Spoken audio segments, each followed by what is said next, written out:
You wish for is such a transformative viewing experiences where audiences are immediately placed in Nick's character's shoes and his perspective. How early on did you know you wanted to tell this narrative through this lens, and what inspired the script?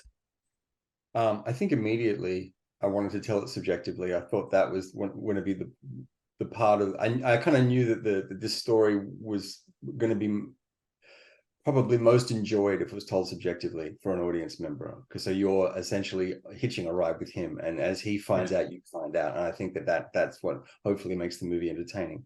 And the film was inspired by Roald Dahl, Patricia Highsmith, Donald Trump. Like Trump, because I wrote it in end of 2018, early 2019, and just my response to what was happening in America at that time. And yeah, and then also just my general taste of this sort of the film, I guess, is a wicked tale. That's how I was describing it to my collaborators. Is we were making a wicked tale, and so it's like hopefully it's a good story. It sort of unfolds. Yeah, it definitely is. Everybody in the cast does such a fantastic job bringing these really flawed characters to life. As you were penning the script, did you have these particular actors in mind? What was that casting process like? Um, Yeah, no, I didn't at all. I mean, I wrote the script just as the characters on the page and had no actors in mind for them.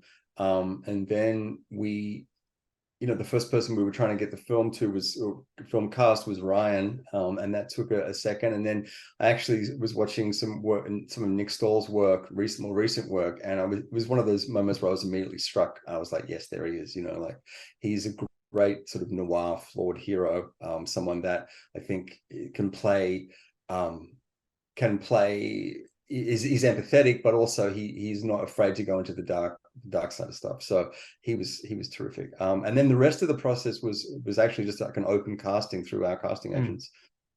And that people were sending in tapes. We know this was done through COVID, so that was a very Yeah. sort of tenuous time to be doing a film. So I was seeing all these tapes, and it was just this moment of weeding through stuff, and then getting a short list, and then someone like Tamsin, for example, who plays Imogen, just she was frightening she was amazing on the casting. I was like, oh my god, I completely believed her as Imogen. So I was very excited to work with her, and Maurice and all of them. I mean, it's funny. We had a really difficult time. We actually had an actor playing Detective Ruiz who was ready to go, and then there was some difficulty getting him over to where we were shooting, and so we had to recast that role. And so we widened up our casting, and we had lots of actors playing that role. And the Detective Ruiz is someone who is thinking one thing but showing us something else. I mean, that's how he's written in the script. Yeah.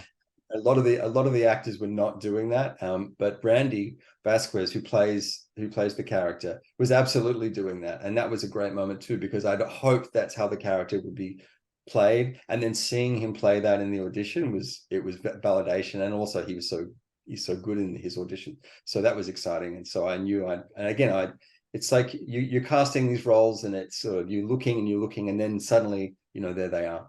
Time and trust are such key components in filmmaking, especially when you're working on an independent feature and filming during COVID. How were you able to build that with your cast, especially with Nick, whose character's life goes from bad to worse over the course of this film? Well, so Nick was shooting actually a film in Eastern Europe just before he came to shoot our film. Obviously, the COVID thing was a big deal. It was very difficult to get people who wanted to come. We shot the movie in Colombia. It's not stated where the film is. It's Yeah. sort of ambiguous where it's happening, but we actually shot it in Colombia.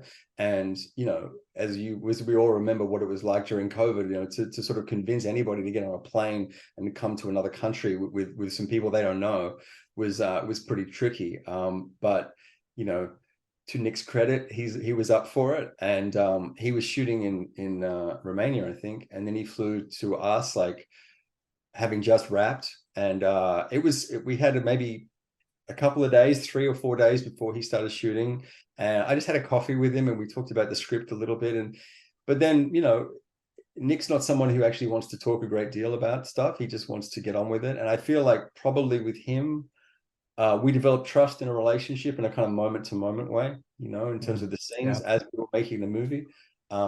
Hopefully I was, the notes I were giving him were not stupid, and he was like, oh, well, maybe he does, know what he's doing, this guy. I don't know, but it was, by the end of the movie, we were pretty tight.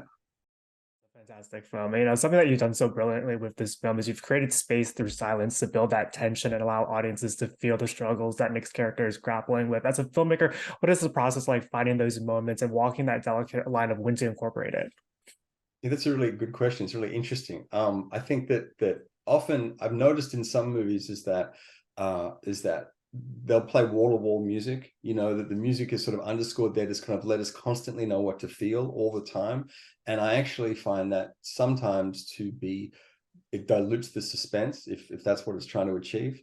I think that music can do that and can do it, and sometimes we need to do that, but sometimes it can comment on a scene, or sometimes it can be counter to a scene, and sometimes silence is not knowing how to feel, not having to, not anticipating the next moment can actually be the most suspenseful and interesting way to tell a story.